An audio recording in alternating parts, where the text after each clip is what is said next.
Hey.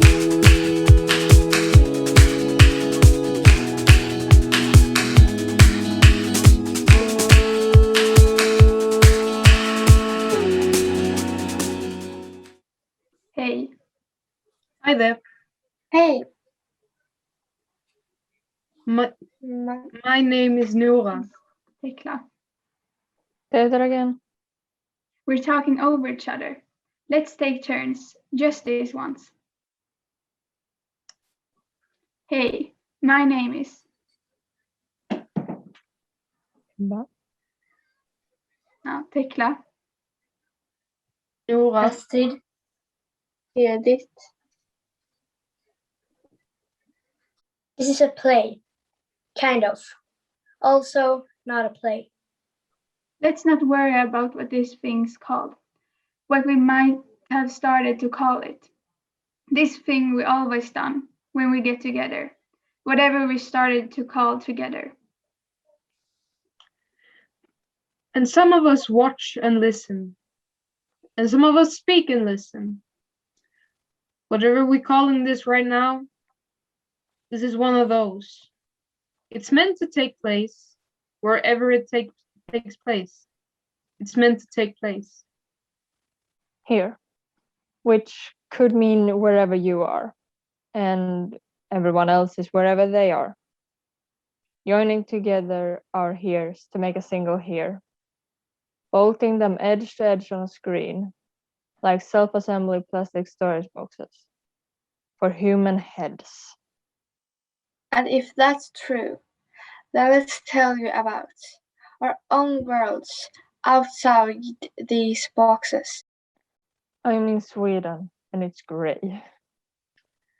It's cold. It's boring. Sad. Amazing. Or maybe, even just maybe, that we're all in the same big box. All in the same air. That I can look you in your actual eye, your actual human glistening, sticky to the touch, see it blink human eye. Imagine that, if that's not what we're doing. If we're still at the heads in a box stage, imagine us all in that space. How it's going to feel when it finally happens. 'Cause it will happen. And if it has happened, if we are all together in a room, with air and ice, and all the sounds, the small sounds of the bodies, that microphones don't notice, and speakers don't transmit. Think back to that time, that lost age of months or weeks or even just days ago, when we couldn't do this, when our bodies were quiet, or at least made noises only we could hear.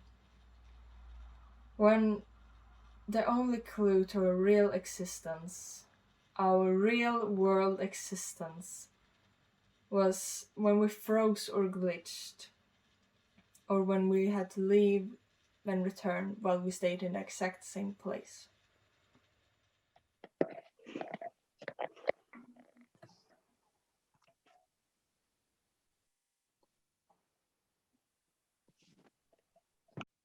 Weird, isn't it?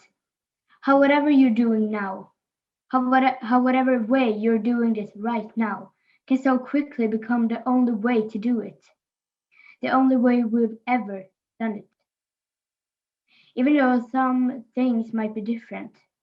The distance between us if we're in a room. The tension in that room that was never there before. Or the lag of different broadband speeds. The color and the closeness of the walls around us. The color around us. The color of and the the walls closeness around of the us. walls The around colors us. and the The color and closeness of the the walls closeness of the walls around us. We'll still find it hard to imagine that we used to do this any other way, or that the way we're doing it will change.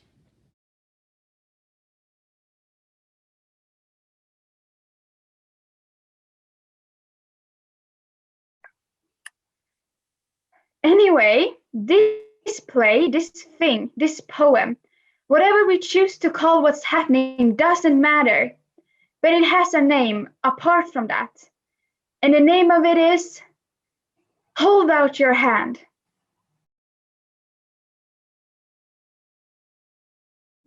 That's what was printed at the top of the document they gave us. It was in bold to seem important to say, this is the type.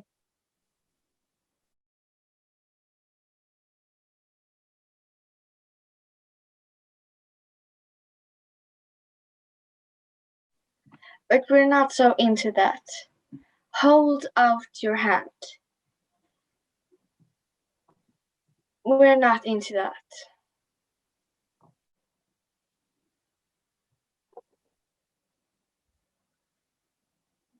I mean, we get it.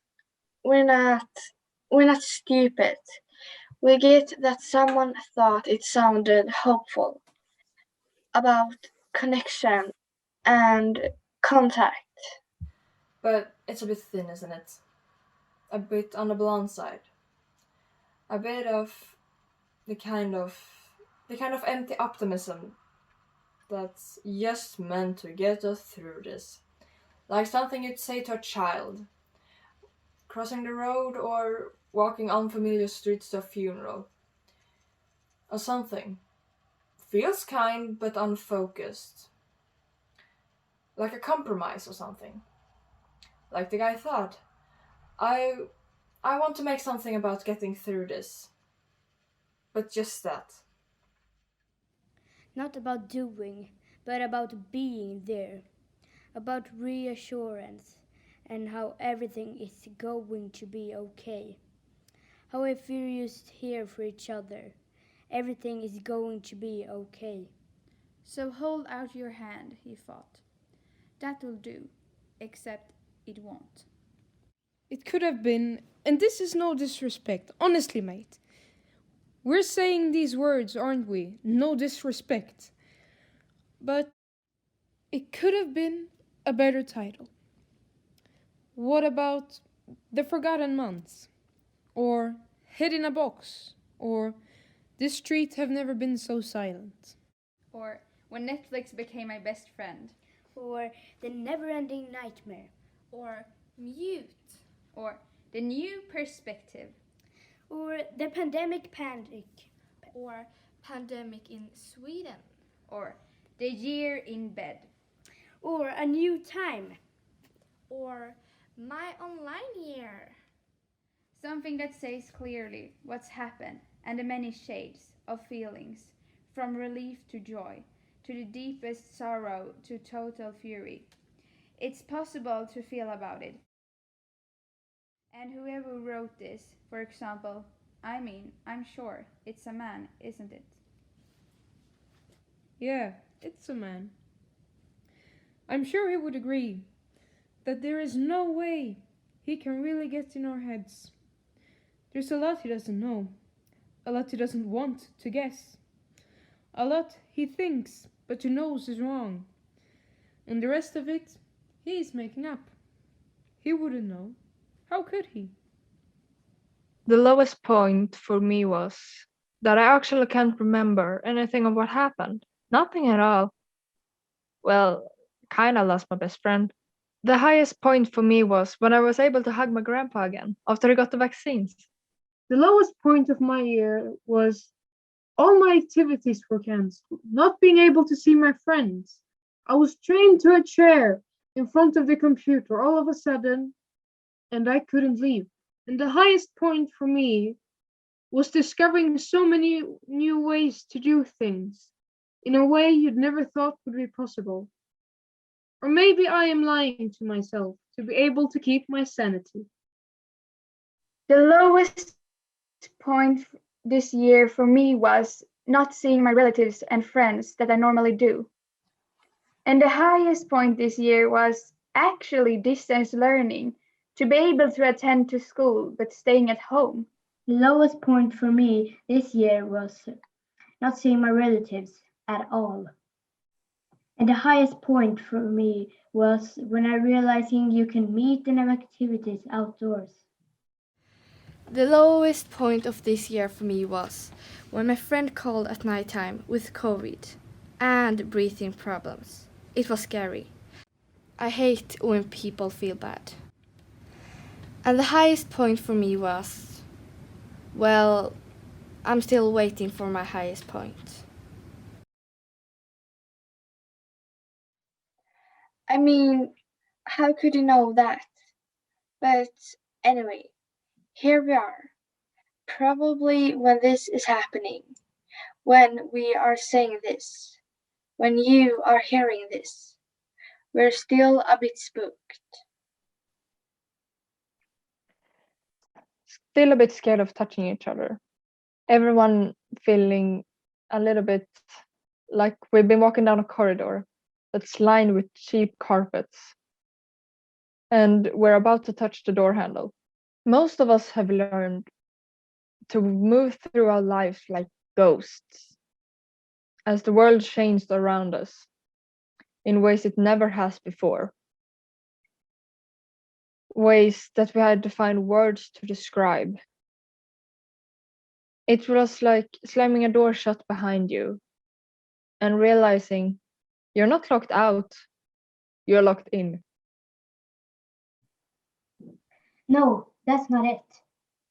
It was like a montage in a film, except instead of moving the story on, it repeated the same few frames over and over. No, that's not it either. It was like waiting for the bus, except the timetable was blank, and all the numbers on the board kept changing. I think we should try this one ourselves. It was very educational. It was like a year of rest, stillness, a year to prepare yourself for the years to come and save up all energy for that.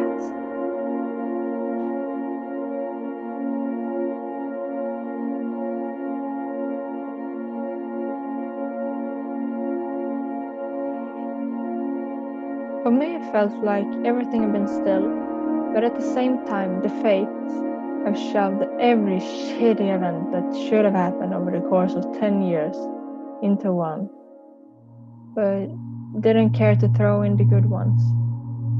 It was like, well, it was like being on autopilot and the body just working on its own. Just blank. I'm glad that I could stay in school, but I was worried about the elderly, and I'm so glad that my mom and dad are okay. It wasn't like a big difference for me, since I've been able to go to the school and have my soccer practice.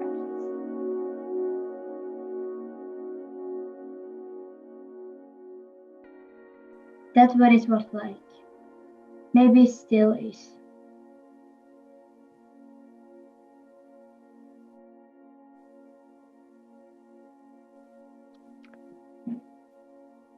So,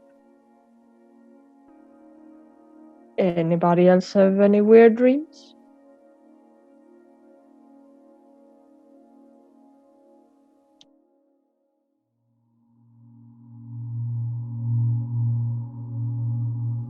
Don't worry. We're not Don't gonna worry. tell you about our dreams. We're not gonna Don't tell you worry, about our we're dreams. not gonna tell you about our dreams. Don't worry, we're not gonna tell you about our dreams. Look, I know these guys, not good at titles, but maybe, just maybe, he can give us a shared dream to tell you. Maybe we can trust him that much to give us one useful dream.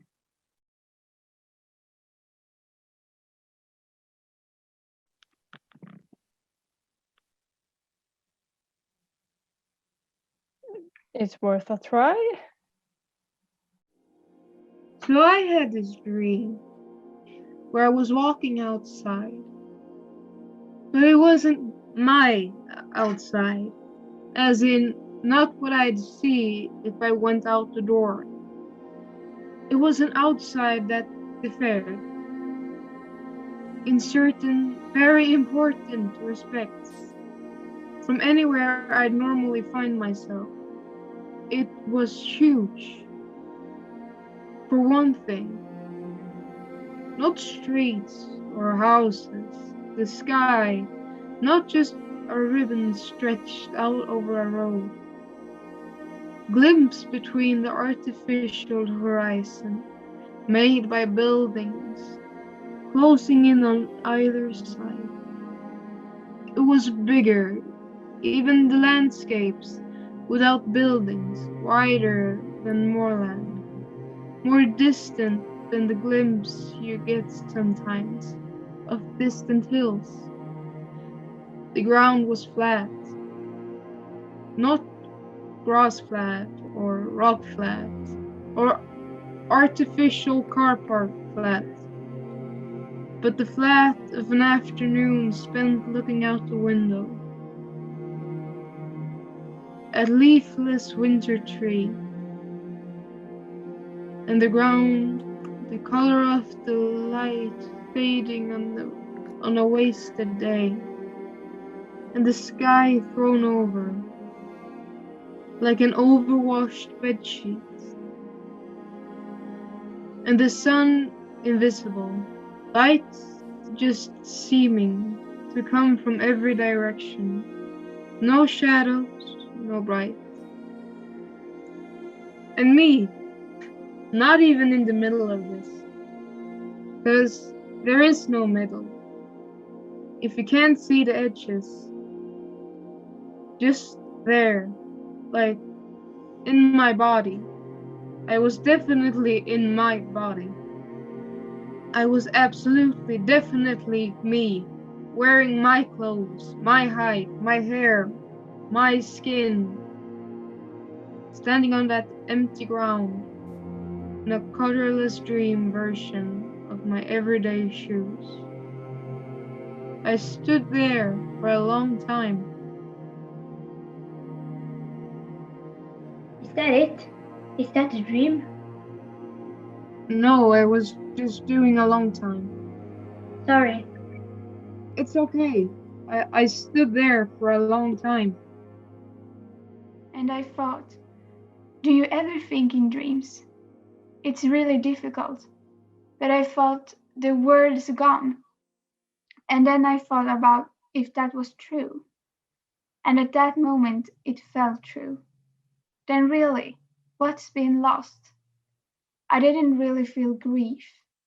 I didn't really feel happiness. There were many things I'd miss, but there were many things I was glad to lose. I guess it kind of balanced out into a state of mind that felt like the landscape looked. I was sad to lose being in some part of a city on my own, feeling not knowing, feeling unknown. But I was glad to lose the eyes of strangers on me. I was glad to lose having to think about how I was going to dress, the worry of what might be thought of me. But I was sad to lose a reason to get dressed at all.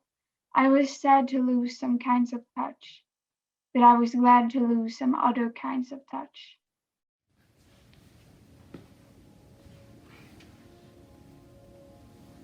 I was glad to lose the stress of the national test, but I wasn't sad to lose anything.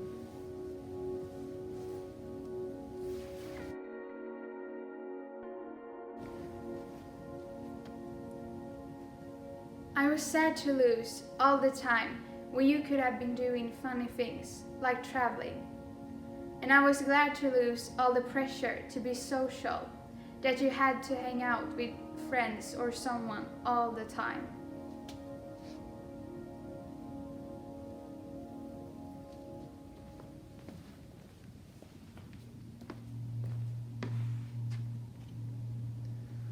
I was glad to have an excuse to not see people sometimes.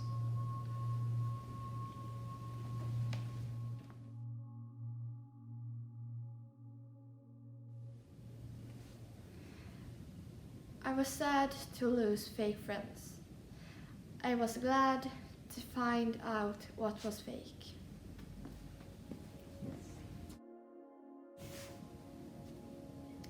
I was sad to lose acting in front of live audience.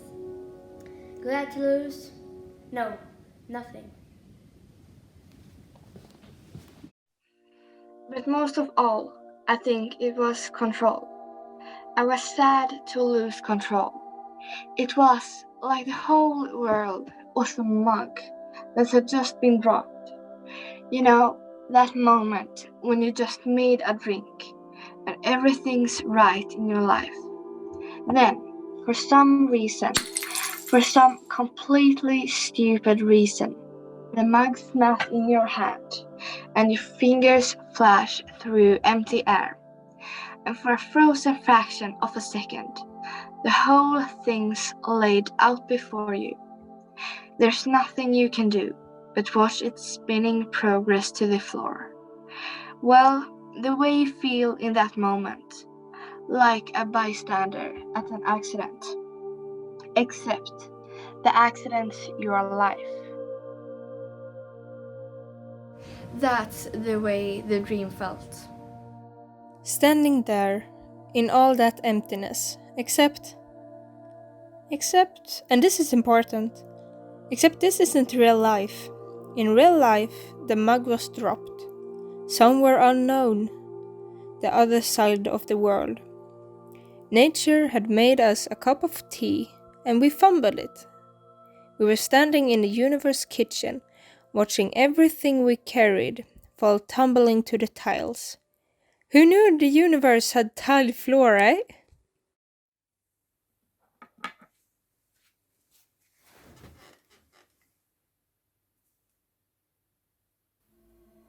Caught in a frozen moment of not knowing, waiting to see if the rules we lived by, the structures we thought were solid, so much we had forgotten they were there, waiting to see if they will break or bounce out of our control. Nothing we could say to stop the fall. But in the dream, in this strange world, the falling, the feeling of it, was not an action taken or not taken. Was no accident. Was not the world happening without me. I realized I stood there. It was a choice. In the dream there was a feeling that I had no control, that I was in control of it, of the feeling of not being in control, which meant I could choose. I could choose not to feel it.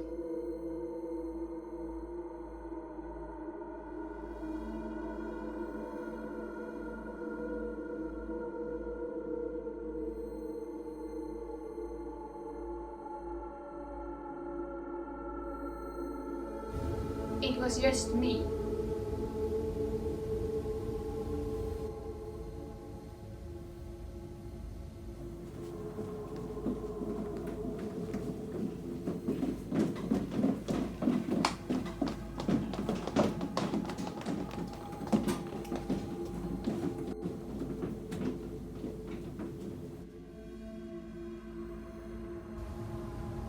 No rules, no landscape.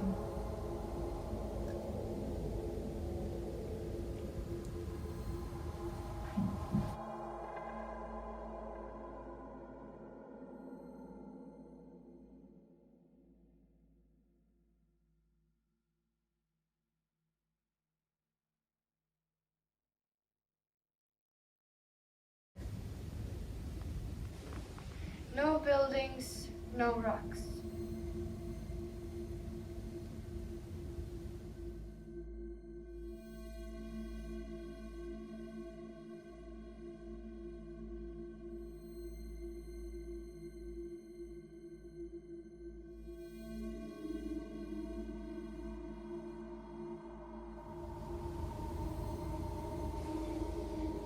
No responsibilities, no work to do.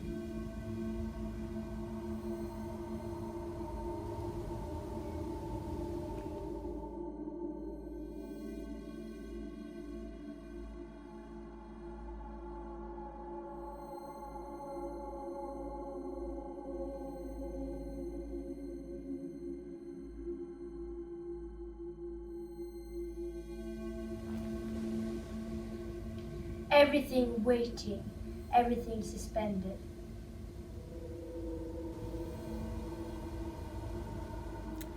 No matter what my life outside the dream was like, everything in it was my choice.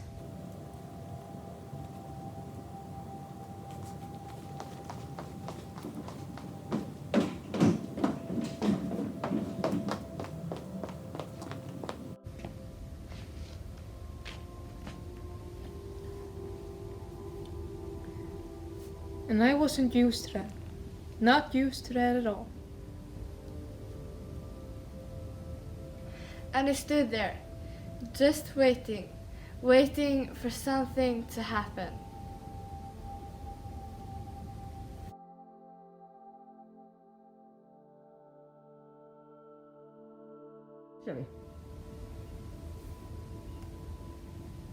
And it slowly crept up on me.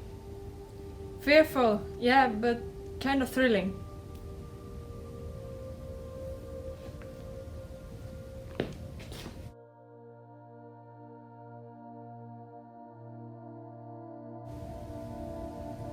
Nothing was going to happen.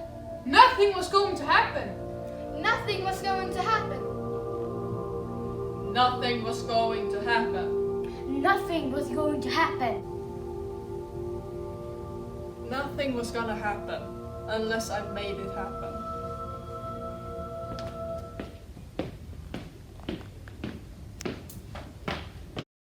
And so, I held out my hand. Alright! That's the title. Makes sense, I guess. But I still don't like it. Anyway, I held out my hand. And absolutely nothing happened.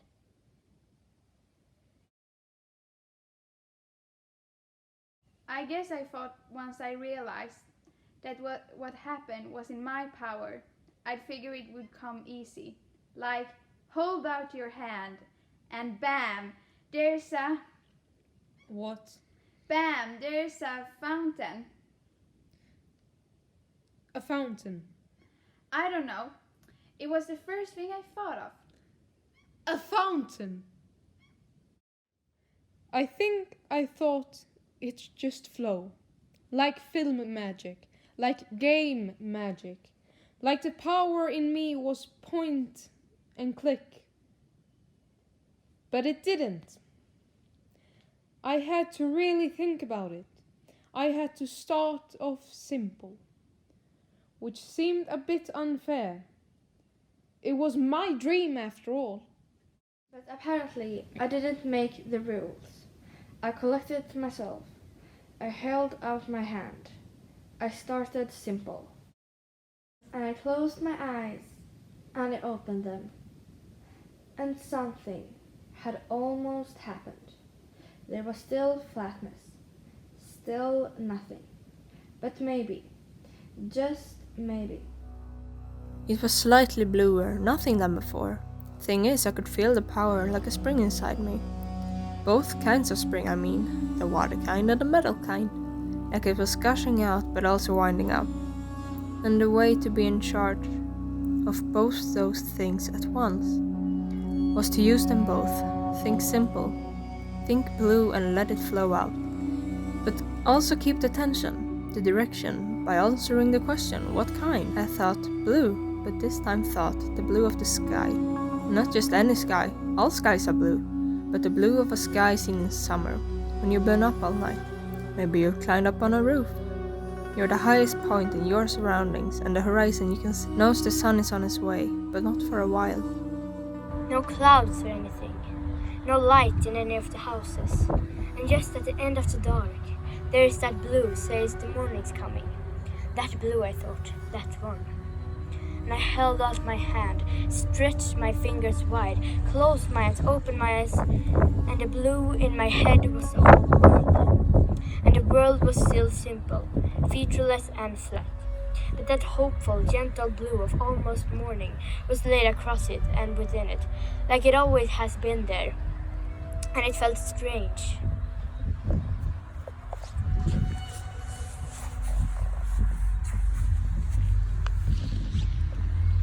I know this is all sounding a bit weird, I know. This is all sounding like some mystical experience, but it wasn't that. It wasn't the strange feeling of magic, of dimensions and portals, of alien worlds opening up. It was the strangeness of this world, of this simple world, of this landscape from inside me, being within my control, being mine to command. And one decision that was mine. And then it was a dream. Yeah, I know it was a dream. What happened then? I woke up. Same room. Same room in the same house. Same house on the same street. Same street in the same town. Same town in the same country. Same river flowing into the same sea. Same carpet, same curtains that don't quite close. Same splash of paint on the back of the door. Same clothes in the same pile. Same sun at the same angle. Lighting up at the same spot on the same poster. Same sounds from outside. Same voices from inside. Same voice inside me. Same day repeating again and again. Same planet crawling through the same spaces. Same screen in my hand telling me the same half-fake information. The same hysterical guesswork. The same words spilling from the same faces. The same opinions on the same subjects. The same arguments over the same action. The same stale food chewed over by the same tired mouth, while the same stale power grasped in the same stale hands, thrummed in the background like the noise of a distant factory.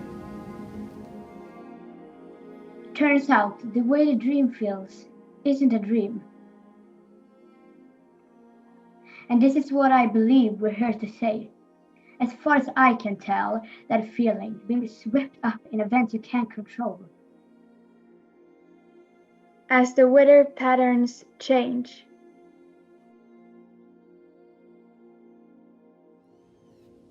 And the hospitals fill up. And the future you wanted seems to melt under your hands. Being swept up in all that, in your smallness, but at the same time being very still. It's not some imaginary landscape.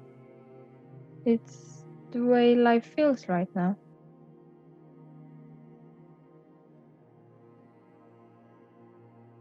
And now, right now, not the day that some guy is writing these words. Late at night, in a corner of some far city. But right now, in this room, or through this screen in all these rooms, that future world still feels untouchable.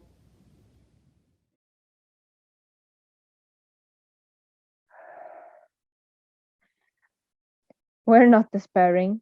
Please don't think that we're despairing. We're just saying parts of the lives we want still feel like dreams. Still feel lost in a landscape. We're standing and wondering what will happen next. But we still remember, the spring and the spring, the power to hold tight and the power to let go. And in the dream we knew that the world didn't just act on us, we could act on it. Hold out your hand. There's the power in it. Hold out your hand. I still don't like the title. I know, but we've come this far. And anyway, we've not just been handling it.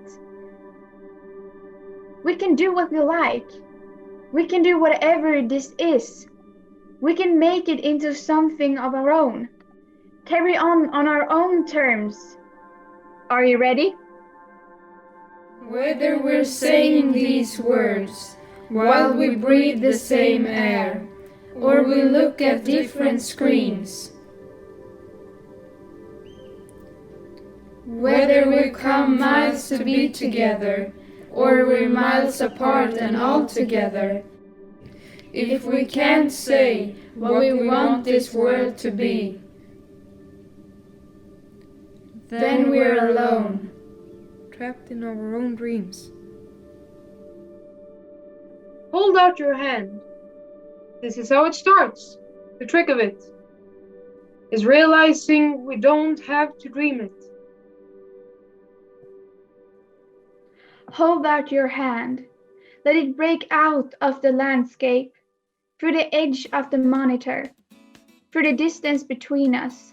Touch doesn't have to be touch to still count as connection. Hold out your hand. We're still in a dream, still in that landscape, even when we're awake. Feeling alone, lost in it. No markers to guide us, no roads to guide us, no history to guide us, but Hold out your hand. Feel the power in it. Remind yourself this land, this uncharted land, is yours as much as anyone's.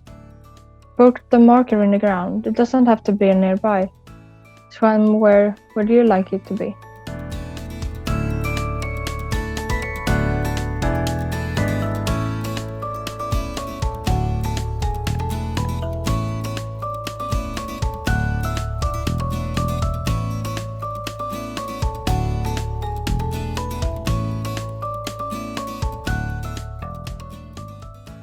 A year from now, something you'd like to achieve.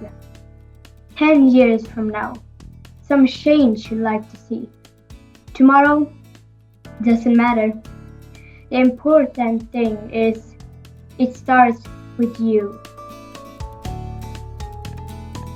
The important thing is, even in these times of isolation, Even in these times of confusion, Even in these times of repetition, even in these times of repetition, there is togetherness and change. and there is choice in what we do with it.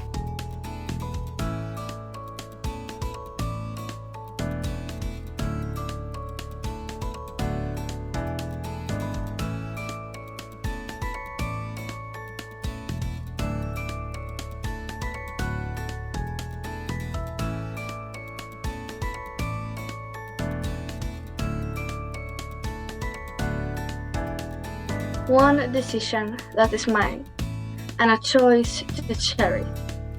So we are sharing this.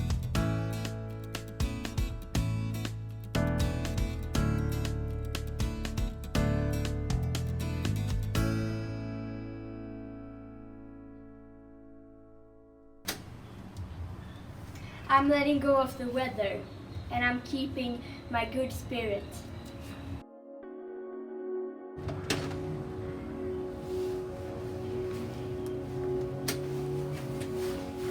I am letting go of Microsoft Teams, and I'm keeping the good music.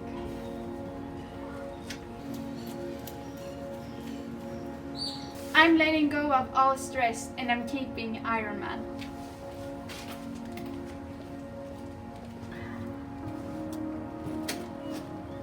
I am letting go of all the stress and I'm keeping the books.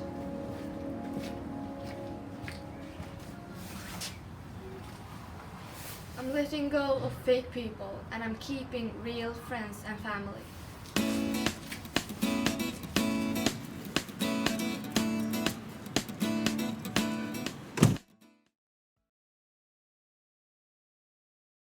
So, what do we do now?